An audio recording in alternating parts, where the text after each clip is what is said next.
തൈക്കാട്ടുശ്ശേരി പഞ്ചായത്തിലെ 9, 7 വാർഡുകളുടെ മധ്യത്തിൽ സ്ഥിതി ചെയ്യുന്ന ശ്മശാനത്തിലേക്ക് റോഡ് നിർമ്മിക്കാനെന്ന വ്യാജേനയാണ് സിലിക്ക മണൽ കടത്ത്. പതിറ്റാണ്ടുകൾക്ക് മുമ്പ് മാത്രം ശവസംസ്കാരം നടന്ന ഇവിടേക്കുള്ള റോഡാണിത്. ശ്മശാനത്തിലെ 57 സെന്റ് സ്ഥലത്തെയും 1 കിലോമീറ്റർ റോഡിലെയും കോടികളുടെ വിലയുള്ള സിലിക്ക മണലാണ് സ്വകാര്യ മൈനിങ് കമ്പനിക്ക് തീരെഴുതിയത്. ഇതിനു മുമ്പ് ഈ പ്രദേശങ്ങളിൽ എടുത്തിരിക്കുന്ന മണൽ ഖനനം നടന്നിരിക്കുന്നത് വളരെ അനധികൃതമായി തന്നെ എടുത്തിരിക്കുന്നത്. അപ്പോൾ അതിന് ഈ മണ്ണിന് കോടികളുടെ വില മതിക്കുന്ന മണ്ണാണ്.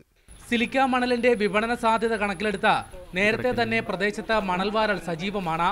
മണൽ വാരിയ ശേഷം നെൽവയലുകളടക്കം പൂഴിമണ്ണിട്ട് നികത്തുകയാണ് പതിവ്.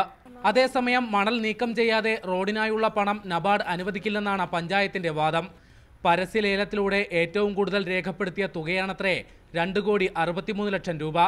ഈ നബാർഡ് അനുവദിച്ച പൈസ ചെലവാക്കണമെങ്കിൽ ആ റോഡ് ലെവലാകണമെങ്കിൽ അധിക മണൽ നീക്കം ചെയ്യണം.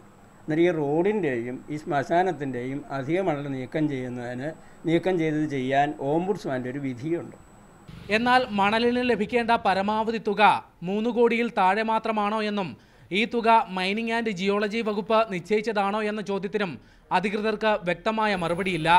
മണൽ എടുത്ത് നീക്കിയ ശേഷം എസ്റ്റിമേറ്റ് തയ്യാറാക്കിയിട്ട് വേണം റോഡ് നിർമ്മാണത്തിന് ധനസഹായത്തിന് നബാർഡിന് അപേക്ഷ നൽകാനെന്നും പഞ്ചായത്ത് അധികൃതർ പറയുന്നു. നാട്ടുകാർ സംഘടിച്ചതിനാൽ മാത്രം മണൽ കടത്ത് താൽക്കാലികമായി നിർത്തിവച്ചിരിക്കുകയാണ്.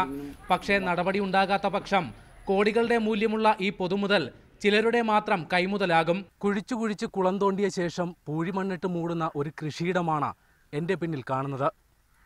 കോടികൾ മൂല്യമുള്ള മണൽക്കൂനകൾ കുഴിച്ചെടുത്ത് നാടിന് പ്രയോജനപ്പെടുത്തിക്കൂടെ എന്ന ചോദ്യം അപ്രസക്തമാവുന്നതും ഈ ദൃശ്യത്തിന് മുന്നിലാണ്.